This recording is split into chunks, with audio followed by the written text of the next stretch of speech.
కదా.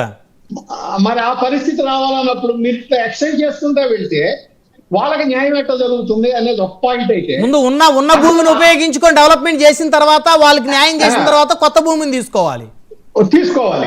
అది కాకుండా మీరు ఇది ఇన్కంప్లీట్ అంటే ఇప్పుడు వరకు ఇంకా 25,000 ఫ్లాట్లు ఇంకా రిజిస్టర్ చేయలేదు కదా మీరు. ప్రాసెస్ కంప్లీట్ అవ్వలేదు. ల్యాండ్ పూలింగ్ ప్రాసెస్ ఇంకా ఇంతవరకు కంప్లీట్ అవ్వలేదు. ఈ పరిస్థితిలో ఉన్నప్పుడు ఇప్పుడు మీకు ప్రభుత్వ భూమి కూడా మీకు అందుబాటులో ఉన్నప్పుడు ఇవాళ అవసరమే వచ్చింది. ఇంకొకటి ఎయిర్పోర్ట్ కోసం 6,000-7,000 ఎకరాలు. అసలు అవసరమా? గ్రీన్ఫీల్డ్ ఎయిర్పోర్ట్, గన్నవరం ఎయిర్పోర్ట్ దాదాపు మీకు అమరావతి సెక్రటేరియట్ నుంచి 35 కిలోమీటర్లు ఎంత ఉంది.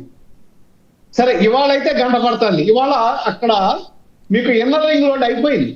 అవును, చిన్న చిన్న బిట్స్ కంప్లీట్ అయితే అమరావతి నుంచి మీకు అక్కడ పినవనేని హాస్పిటల్ వరకు రింగ్ రోడ్ ఉంది. అంటే మీరు గన్నవరం నుంచి